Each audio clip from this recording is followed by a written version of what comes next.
All right, folks, we got a new MCU movie. How's it going, everybody? Welcome back into another video. And today we are talking about the newest entry in the Marvel Cinematic Universe. We're talking about Captain America Brave New World. Before we get into my review, make sure you hit that sub button if you like what you see today. I do reviews basically every single week like this. If you enjoy them, make sure you hit that subscribe button. The goal this year is to hit 5,000 subscribers. We hit the goal of 2,000 subscribers right on New Year's this past year.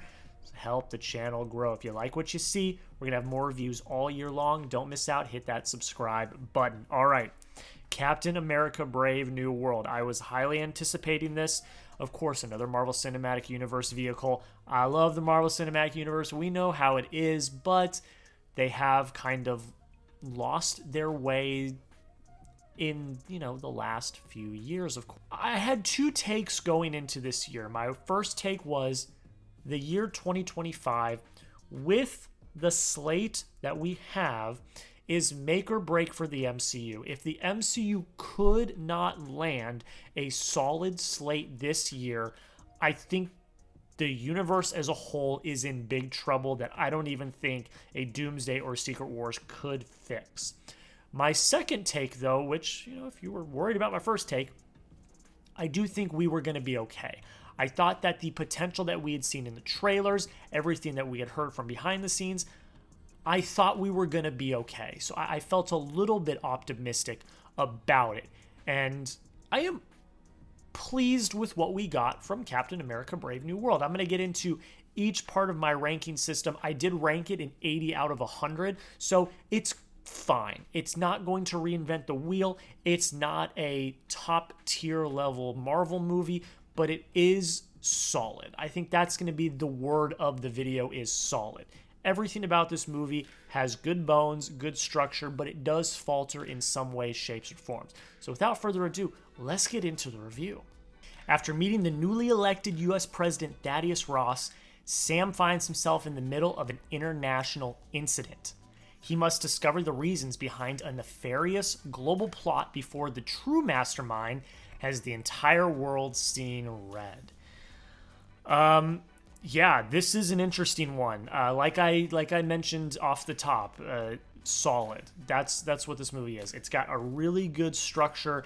It's got good bones, even with all of the, I would say, chaos that took place. Obviously, there was a bunch of reshoots and some, they brought in Giancarlo Esposito late in the game, and there a lot of turmoil around the making of this movie. But I was pleasantly surprised with what we got.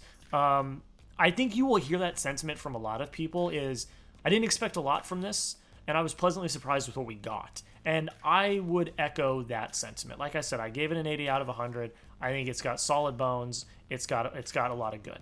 I will say, one of the things that I really do credit this film specifically is the performances. I gave performances 14 out of 15 on my scale. I legitimately believe that pretty much all the performances here are pretty damn good. I think that Tim Blake Nelson coming back was good.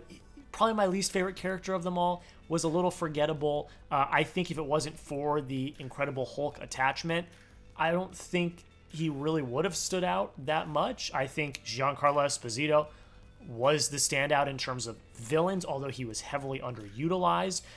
Harrison Ford, while I didn't fully buy him as Thaddeus Ross, did a good enough job.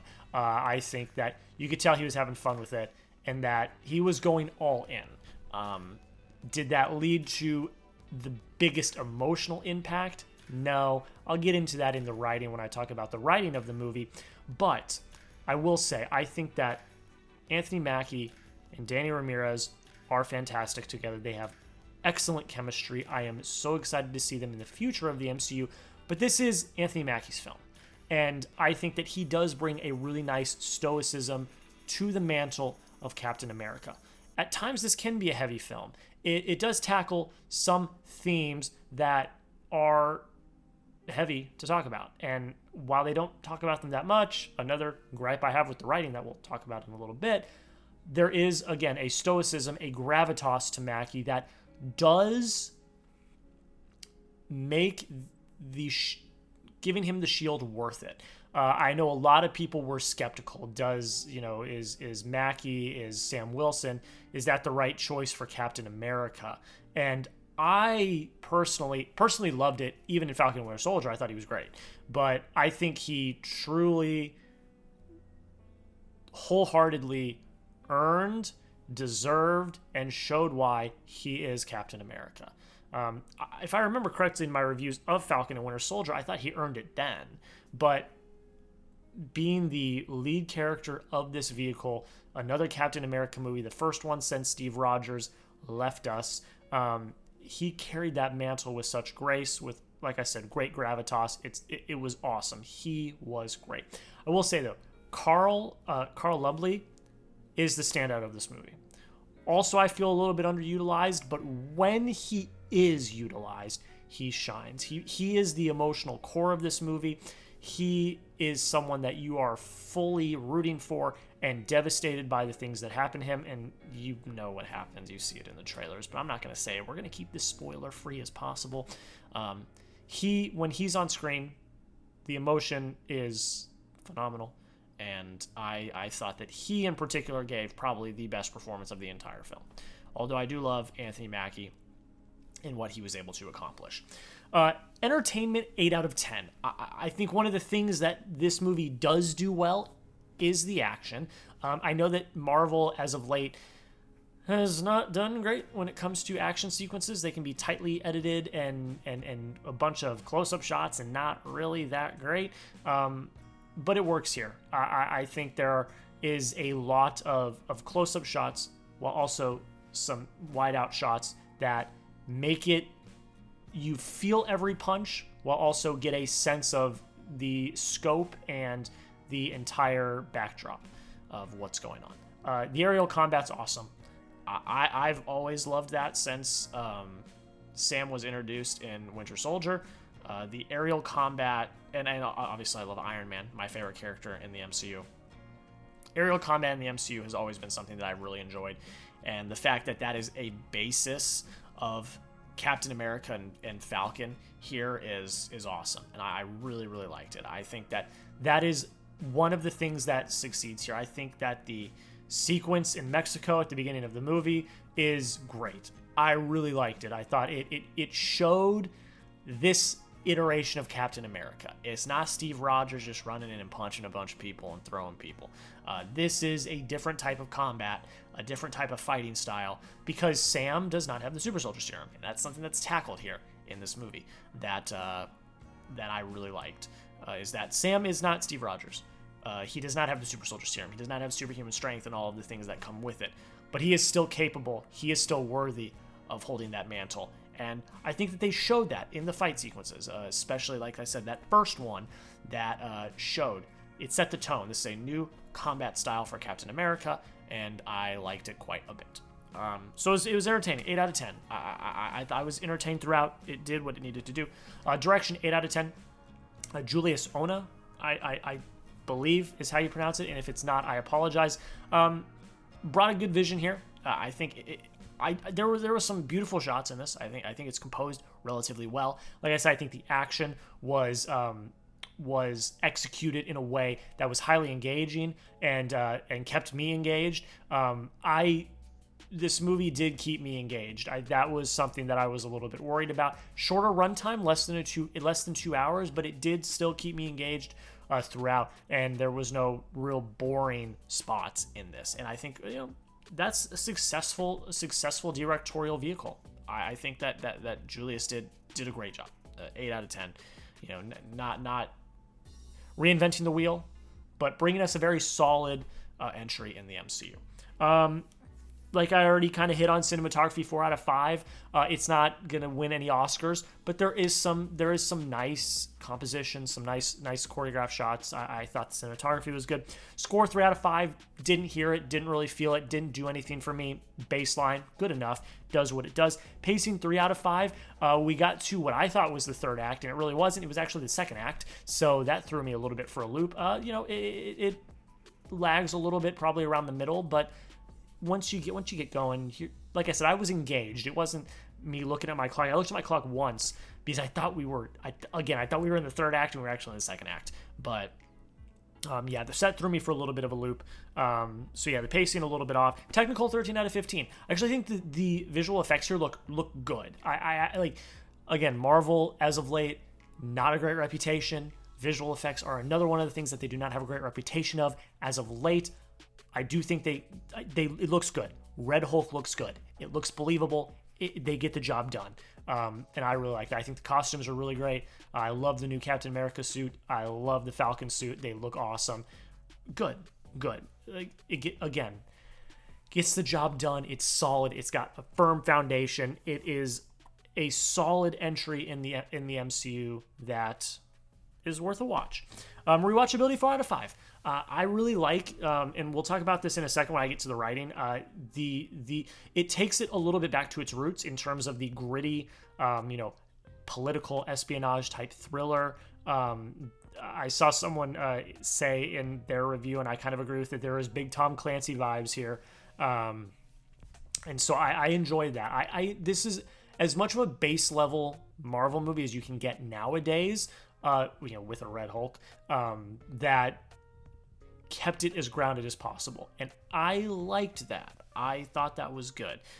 So I would give rewatchability 4 out of 5. I think it's a solid entry, and I will not, upon a rewatch, I will not hate rewatching this. Like, that's a big thing for rewatchability. Am I going to roll my eyes and say, oh God, I got to watch this like I did The Incredible Hulk a few weeks ago? No. This is one I'd be like, oh yeah, I'll pop this in. This is not a bad one. But let's talk about the writing. Let's finish this out. I gave the writing 11 out of 15. I just talked about how I do like the approach of a political kind of espionage type thriller. You kind of hit those Winter Soldier roots, not as cohesive, not as good, but you hit those kind of roots. And I think that's where Captain America should kind of live, because a lot of this movie is about the government and how the government has exploited Captain America, has exploited the heroes of color. While it doesn't hit on that as much as I probably would have liked it to, which I'll talk about in a second, this should be Captain America's lane, the government type espionage type lane. It's succeeded every time they've done it. I think that succeeds here again as well, to a point. My first biggest issue is I don't feel a lot of emotion here.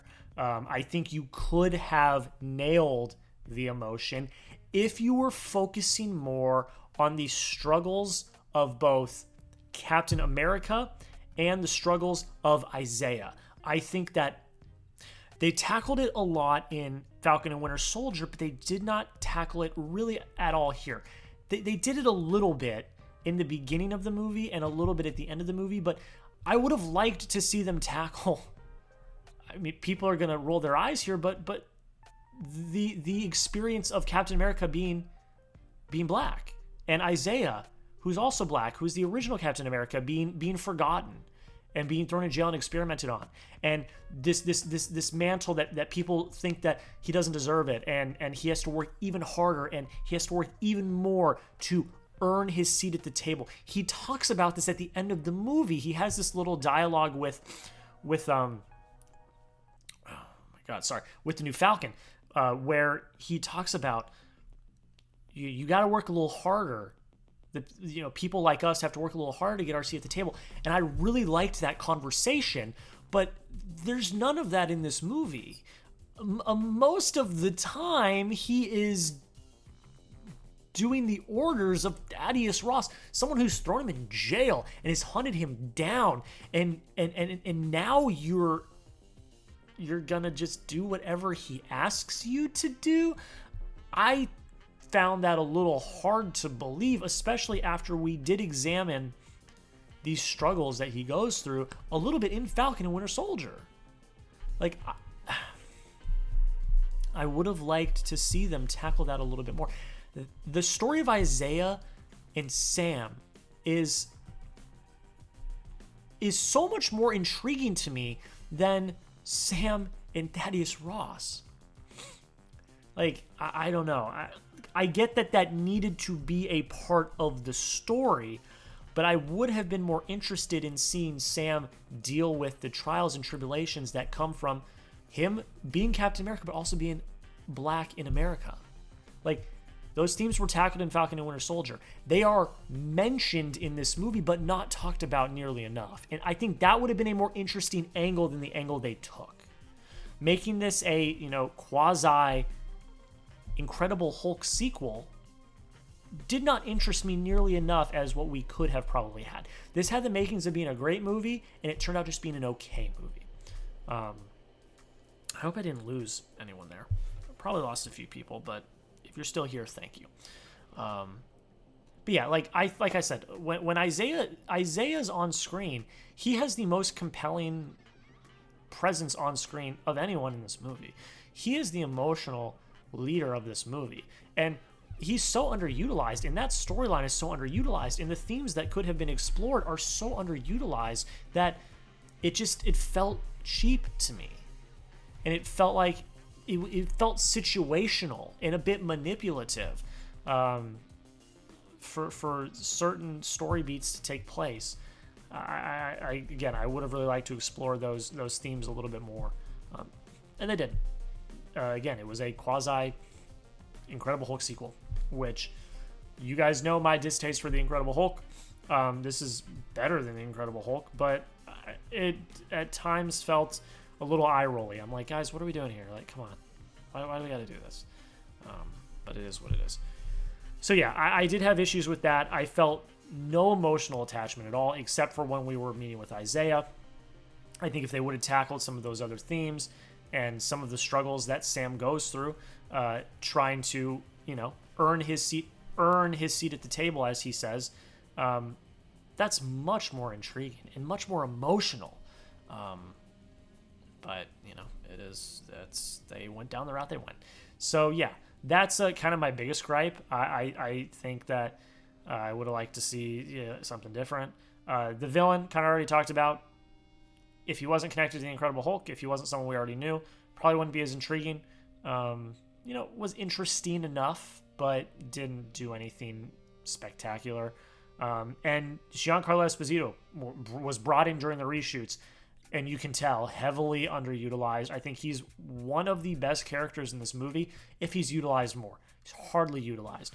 And, I guess spoiler warning, I don't know. They set up a potential future of him in the MCU, so cool. Love to see more of him. He was great. So, yeah, I think this script went through hell. This movie went through production hell. You can tell. And I think that some of the storylines that they took were not great. I will say, though, I think that they tackled Eternals well. I think they did it in a way that was very streamlined, that has good intentions, and now we do not have a giant celestial plot hole in the MCU. What they did made sense, and it felt earned, and I, as an Eternals stan and defender, I was okay with it. So that's what I'll say. Okay. Yeah, that's pretty much it. Captain America Brave New World, solid entry in the MCU. It brings us back into the universe. It keeps us intrigued. It's not going to move mountains. It's not going to be Infinity War, Endgame, Civil War level great, but it's good enough to not be another absolute stinker dud. I think it had the makings of being a great movie. It ended up being just an okay movie, but in the current climate we're in with the MCU, that's good enough for now. They need to keep raising the bar, but I think this was a safe enough route to keep people invested. And it did, in some way, shapes, or forms, set up the future. I'm not going to spoil anything. I'm not going to get into spoilers here, but it did set up the future in a way that will keep people interested. So that's at least a little bit of a good thing. So that's it. I'm done with my review. This is a longer one, but it's, again, first MCU movie since Deadpool and Wolverine, so gotta talk the MCU when we got the chance. What did you think? Let me know in the comments. Did you like or did you hate Captain America Brave New World? I liked it. Solid, gets the job done. Not the best, doesn't reinvent the wheel, but it will keep people interested. That's pretty much it, guys. Again, comment down below what you think. I want to hear your thoughts. If you've not already, make sure you hit that subscribe button. took a little bit of a hiatus from watching movies. This was my first 2025 movie that was not seen at Sundance. So February 13th, a little bit behind, but there's a lot of great movies this year. I think this year has the makings. I've said this in a lot of videos already. This year has the makings of being an absolutely epic year for movies. You don't want to miss it. I'm going to be reviewing all of them, so make sure you hit that subscribe button. Make sure you like, comment, subscribe. Follow me on social media. That will be down below in the comments. And that is pretty much it, guys. Thank you all so much for watching. Have a great rest of your day, and we'll see you in the next video.